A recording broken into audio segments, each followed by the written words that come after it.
Bonsoir tous mes amis. Bonsoir à tous. Aujourd'hui, on va vous lire notre livre préféré qui s'appelle Casse-noisette. Et est-ce que tu sais qui a écrit Casse-Noisette? Non, C'est Monsieur Hoffman. Monsieur Hoffman. Casse-Noisette. Bonne lecture. Ce soir, nous allons lire l'histoire de Casse-Noisette d'après le conte de Ernest Theodor Amadeus Hoffmann. Illustration de Valeria Docampo.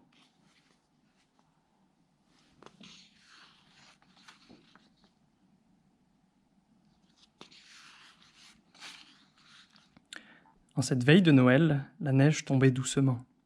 Clara et son frère Fritz attendaient avec impatience le réveillon. Ce serait une belle fête, remplie de musique, de danse et de merveilleux cadeaux. Fritz jouait avec ses soldats, les alignait et leur donnait des ordres.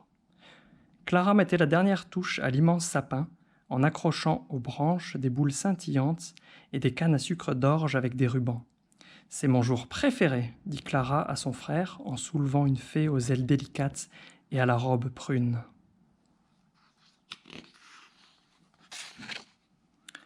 L'heure de la fête était enfin arrivée. « Les invités sont là !» cria Clara en regardant par la fenêtre de sa chambre. Fritz se joignit à elle pour voir qui faisait crisser la neige dans le jardin. « Vois-tu, monsieur Drosselmeyer ?» demanda Clara. « Oui, il me dit bonjour », répondit Fritz. « Viens !» Monsieur Drosselmeyer, leur parrain, était un fabricant de jouets réputé. Il créait les jouets les plus magiques de la ville. Clara et Fritz étaient impatients de découvrir ce qu'il leur avait apporté.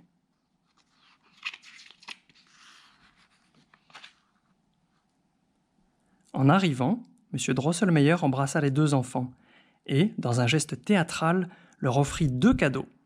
Fritz déballa son cadeau et trouva un superbe automate. Quant à Clara, elle découvrit un casse-noisette en forme de soldat. « Prends bien soin de lui, recommanda M. Drosselmeyer. Il est très spécial. »« Je l'adore, murmura Clara. Merci beaucoup. »« Non, c'est un soldat, s'écria Fritz. Il devrait être pour moi. »« Non, tu ne l'auras pas, répliqua Clara. Fritz essaya d'arracher le casse-noisette à sa sœur. L'un et l'autre tiraient chacun de son côté et crac! La jambe du casse-noisette se brisa.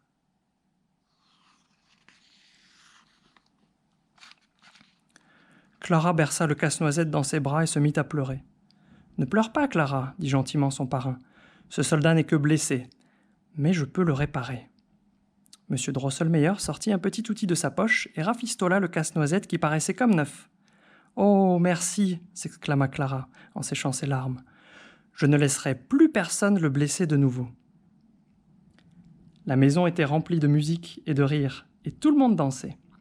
Clara plaça délicatement le casse-noisette sous le sapin de Noël et rejoignit les invités.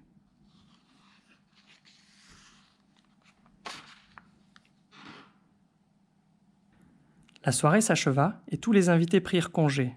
La famille se coucha et le silence s'installa bientôt dans la maison. Dong!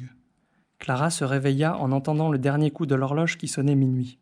« Oh non, pensa-t-elle, j'ai laissé mon casse-noisette tout seul sous le sapin. » Clara descendit au rez-de-chaussée sur la pointe des pieds et rampa sous le sapin pour attraper le casse-noisette. Soudain, l'arbre se mit à grandir.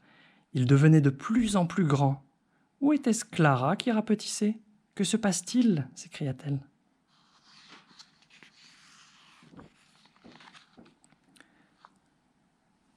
« N'aie pas peur, murmura gentiment une voix. Clara se retourna, son casse-noisette était vivant. Derrière lui, les soldats de Fritz étaient assis dans leur boîte à jouer et les poupées de Clara regardaient autour d'elle. Avant que Clara ait pu dire un mot, elle entendit un bruit de piétinement et de tous les recoins de la pièce sortit une armée de souris. Elles étaient menées par le roi des souris portant une couronne dorée. « À l'attaque !» cria-t-il. « Qui veut se battre à mes côtés ?» cria le casse-noisette. Et tous les soldats sortirent avec courage de leur boîte. « Au combat !» ordonna le casse-noisette. Les soldats hurlaient et applaudissaient, et les souris couinaient tant et plus. Soudain, Clara vit le roi des souris se précipiter en montrant les dents sur son cher casse-noisette. « Non !» hurla Clara. Elle retira sa pantoufle et la lança de toutes ses forces sur le roi des souris. Celui-ci s'écroula dans un cri et sa couronne roula sur le sol. Leur chef vaincu, les souris s'enfuirent, apeurés, le combat était gagné.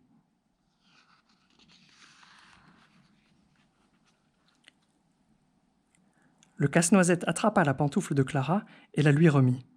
Clara fut stupéfaite. Le casse-noisette s'était transformé en un élégant prince.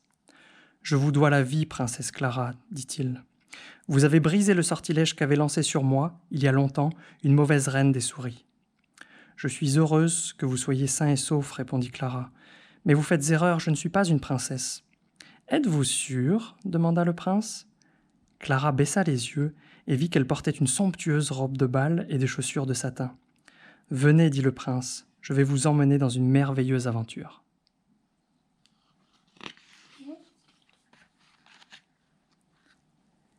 Les murs du salon disparurent et un magnifique traîneau tiré par 2 reines apparut. Clara et le prince montèrent à bord et s'élevèrent haut dans le ciel parmi les étoiles. Soudain, Clara aperçut un pays merveilleux où des arbres à sucettes luisaient sur des collines de barbe à papa. Il y avait une maison en pain d'épices, des rivières de miel et une délicieuse brise aux senteurs d'orange. « Où sommes-nous » s'émerveilla Clara. « Voici le royaume des sucreries, » répondit le prince.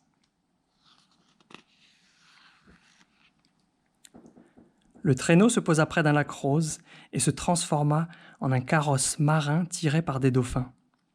Des cygnes nageaient près du carrosse et des poissons bondissaient au-dessus de l'eau. De l'autre côté du lac était dressé un superbe palais de pâte d'amande. Une fée aux ailes délicates les salua depuis l'entrée.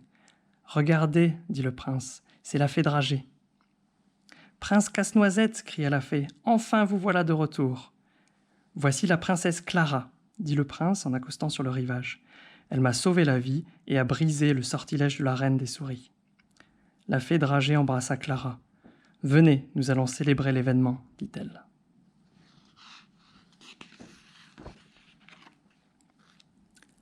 Dans le palais, Clara et le prince dégustèrent des friandises et de délicieux gâteaux. Émerveillés, ils admirèrent les danseurs venus du monde entier tournoyer dans la pièce. Puis ce fut le tour de la fée dragée. Clara n'avait jamais rien vu de semblable. Elle tournoyait si vite que Clara ne pouvait distinguer qu'une simple tache de couleur prune. Les paupières de Clara commençaient à tomber. Toutes ses aventures l'avaient épuisée. Le son de la musique devint de plus en plus faible. Le matin de Noël, Clara se réveilla roulée en boule au pied du sapin, près de son casse-noisette. Les jouets étaient dispersés sur le sol et ses parents se tenaient debout devant elle. « Qu'as-tu fait » demanda son père. « Oh, j'ai vécu la plus merveilleuse des aventures » répondit Clara. Elle raconta tout à ses parents, le roi des souris, le casse-noisette devenu prince et le royaume des sucreries. « C'était un simple rêve, chérie, » dit sa mère. Clara jeta un regard à la fée, perchée en haut du sapin, puis elle s'aperçut qu'elle tenait le casse-noisette en bois dans les mains. « Peut-être, » répondit-elle. Soudain, Clara remarquait un objet scintillant sur le sol et se mit à sourire. C'était une minuscule couronne dorée. « Joyeux Noël, prince Casse-Noisette, » murmura-t-elle.